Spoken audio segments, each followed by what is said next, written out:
Preview.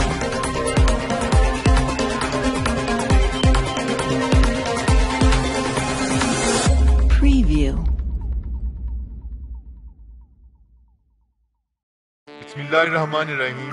अस्सलाम वालेकुम दोस्तों, माजिद राना के साथ अलिफ न्यूज में खुश आमदीद। चीन के दारुल हुकूमत बीजिंग में चाइना अरब स्टेट को ऑपरेशन फोरम का इजलास जारी है, जिसमें चीन ने अरब ममालिक पर डॉलरों की बारिश कर दी। साउथ चाइना मॉर्निंग पोस्ट के मुताबिक फोरम के इजलास में चीनी सदर शी जिनपिंग की तरफ से ऐलान किया गया है कि वो अरब रियासतों को 23 अरब डॉलर के कर्जे और माली इमदाद फराहम करेंगे। इसके अलावा उन्होंने अरब लीग की 22 रियासतों के साथ आजादाना तजारत के इम्कानात तलाश करने के अज़म का भी इजहार किया। फोरम से खिताब करते हुए सदर शी जिनपिंग का कहना था कि चीन मशरिक़ वस्ता में अमन इस्तेहकाम के तहफ़्फ़ुज़ में अरब ममालिक के साथ मिलकर मुश्तरका काविशें करने का ख्वाह है।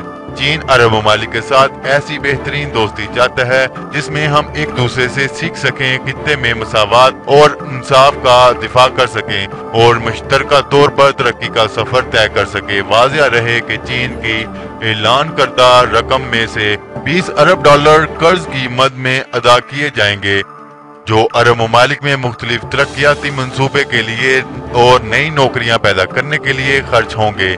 बाकी रकम इंसानी हमदर्दी की बुनियादों पर अमदाद के तौर पर दी जाएगी, जिसका बड़ा हिस्सा जंग के शिकार अरब मुल्कों को दिया जाएगा।